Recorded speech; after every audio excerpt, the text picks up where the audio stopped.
I am Susan, and this is my paper, The Barrier. It's relatively new. It is more literary.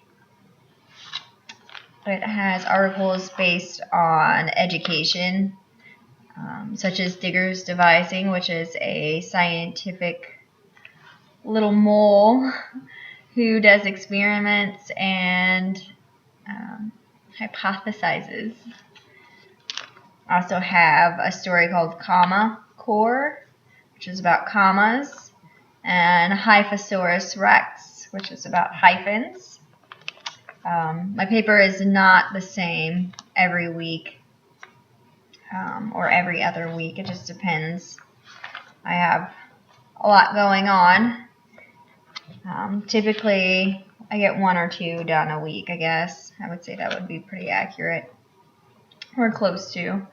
I do have political pieces, stuff on herbs and practical things like pinching the penny,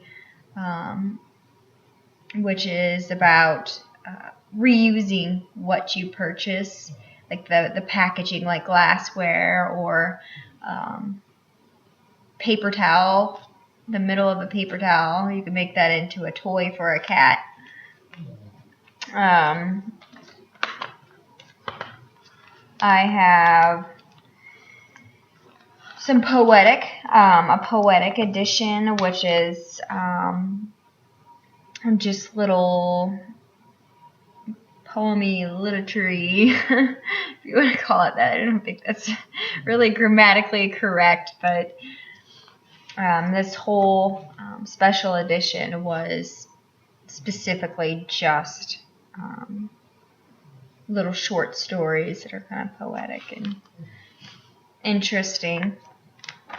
Articles about political things that are within our state. What we got here? Here's the Comma Core.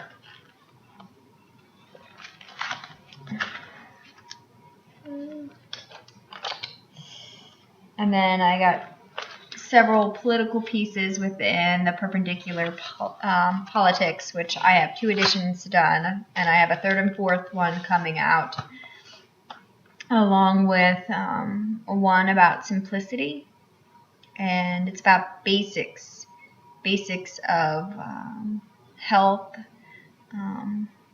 common knowledge things that I expand on. As I said, it is definitely more of a literary. It's not a typical paper where it's direct and gives you all the answers. And one of my articles, I actually leave a blank spot to be filled in. I want the reader to have their own insight and their own perception when they read my paper. So along with doing a paper, the last several months I have wrote several children's books. This one's my pride and joy, my baby. I did all the illustrations myself. I wrote the story myself. Started my own publishing company. Hasn't really taken off yet. I'm trying to get my stuff published first and then binded. And after I get all that done, then I will start taking on clients. I did write my own legal document, 1 page, policy / the legal aspect, dealing with exclusive, inclusive rights to works, whether it be illustrations, poems, children's books, novels, literature, dealing with the I'm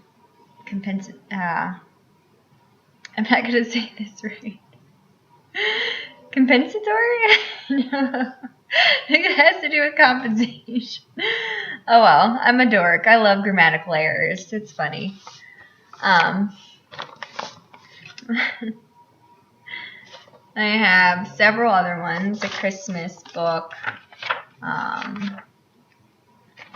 Adventures with my dogs. There will be a whole series of those to be released. I'm also doing one on farming for children. Gives them a little bit of a basic understanding, simple concepts, really simple concepts. Let's see. What kind of... besides the farm... Oh, I'm putting together college papers that I have written, and I will be putting them into a book, and hopefully getting those together and sold. The articles that I haven't used in the barrier, such as these, I will be putting together a small book on that. I also have books on health issues and personal experiences. One is 2011, just about moving forward into a different direction and moving into a new place, and different experiences that I haven't experienced before. I'm used to the country, not the city, so kind of different for me anyway. And I've been doing my own illustrations as well. As I said before, kind of spent... This is a portfolio I have with different stories that I've put together.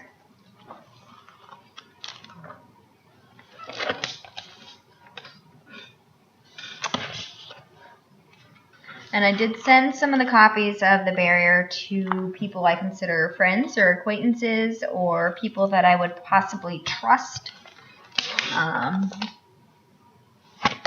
And a job perspective that I'm hoping he will cave and give me a job. Because I really want to work there. If nothing else, for the experience. But I think it would be fun.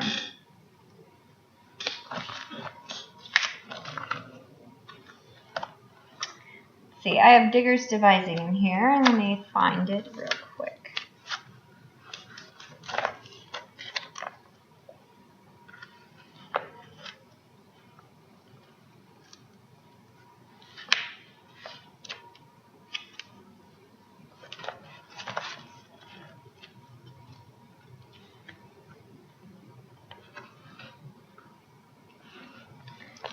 This is my mole story.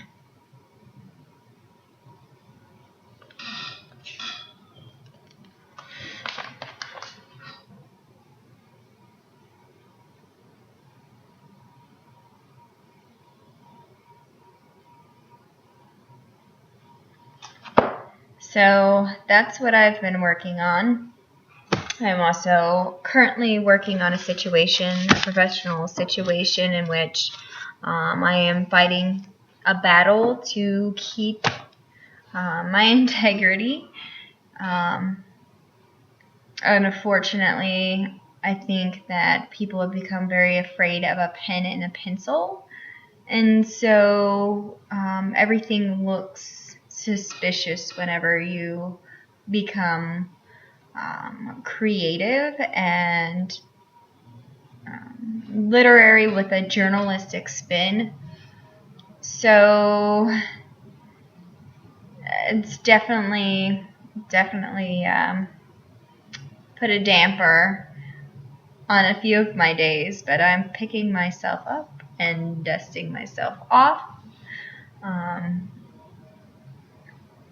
There's something, so we all have our hobbies, and you should always choose whatever your work is. It should be your hobby, because if you pick a hobby, obviously it'll never be a job. It's something that you will love, and it doesn't really get old There might be aggravating situations, but it doesn't really get old.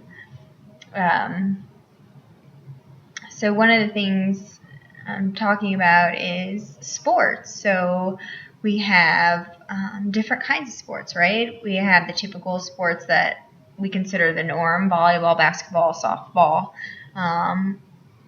football, baseball, whatever you can think of. And then you have the more how do I put that? Like outback, hunting and knife throwing and like competition sports like axe throwing or whatever. And so you get these two aspects, and because people are so sensitive to certain topics because they haven't been exposed to an environment where that would be even a topic, or they have been exposed to the environment and they just, I don't know, get some sick pleasure out of torturing people who would talk about that. So that would be one of the issues that I'm having right now, because I would love to learn how to competition throw knives and shoot a crossbow. And I mean, I think that's a sport. And because there is some kind of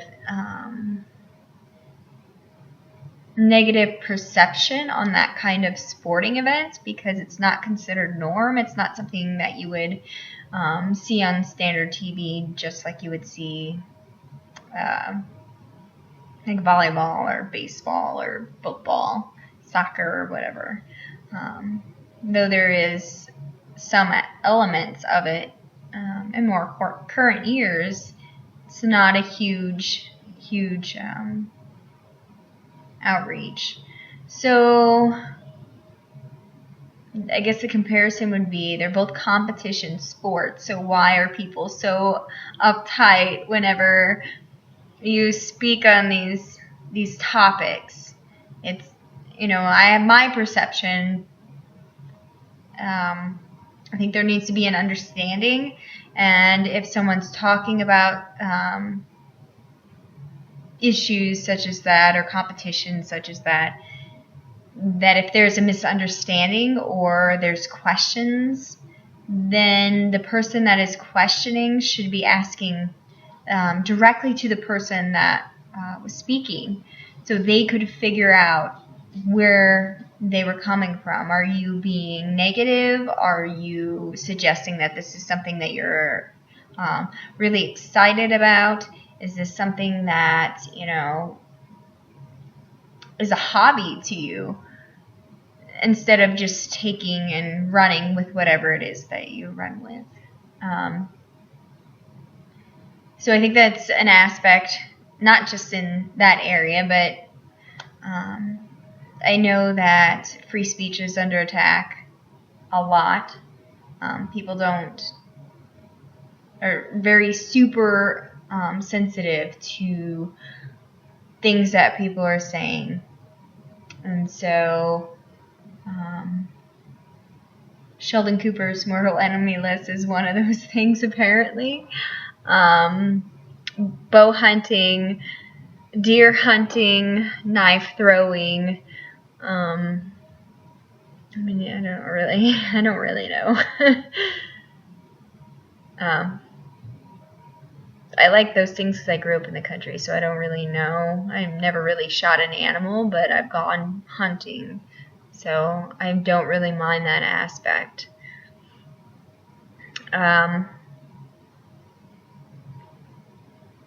Political-wise, 2016 campaign, I'll just touch on that because I really haven't released that many copies of all these. It costs a lot of money, and right now I'm unemployed due to some very, very big misunderstandings and miscommunications on other people's part. And so I am doing my best to get the word out of my paper. 2016 campaign, I believe that there is a lot of at the beginning was rhetoric. Now I think there's more of consistency of speaking about actual topics. I wish that the people who were asking the questions would not just ask the question, but after the speaker, whoever it may be, Hillary Clinton, Ted Cruz, Trump, Dr. Carson, Kitchich, I think that's his name. I hope I pronounced that wrong. If I didn't, I'm sorry. People pronounce my name wrong all the time. It's okay. I don't mind. So after they answer, I would wish that the person who asked the question, in my perception, would be able to give their own solution and see if it kind of correlates with what the candidate is thinking in terms of what they would do. I think that's about it. One last thing.